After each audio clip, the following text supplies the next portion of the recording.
सूबा सिंध के शहर दौलतपुर शाहपुर जहानिया के अलनूर शुगर मिल्स के बाअसर अफराद की हट दर्मी बरकरार है। मानी स्कूल में पढ़ने वाले 850 तालिब इल्मों और तालबात का मुस्तकबिल खतरे में पड़ गया, जिसके वजह से अहल इलाका सरापे एहतजाज बन गए।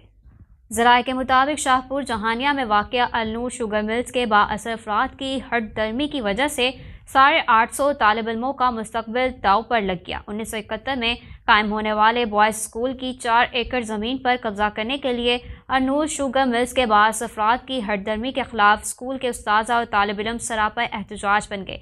एहतजाज की क़यादत करने वाले मुरीद लगारी, नूर हुसैन लाखा, एजाज भग्गियो, वकार दाड़ी, गुलाम रसूल चन्ना कर रहे थे। इस मौका पर मुकर्ररीन ने खिताब करते हुए कहा कि अलनूर शुगर मिल्स के बाअस अफराद ने स्कूल की ज़मीन पर कब्जा कर लिया है, जिसकी वजह से सैकड़ों तालिब इल्मों का मुस्तकबिल दाव पर लगा है। सिंध हाई कोर्ट ने भी फैसला हमारे हक में दिया है। इसके बावजूद अलनूर शुगर मिल्स के बाअस अफराद सुप्रीम कोर्ट इस्लामाबाद में चले गए हैं।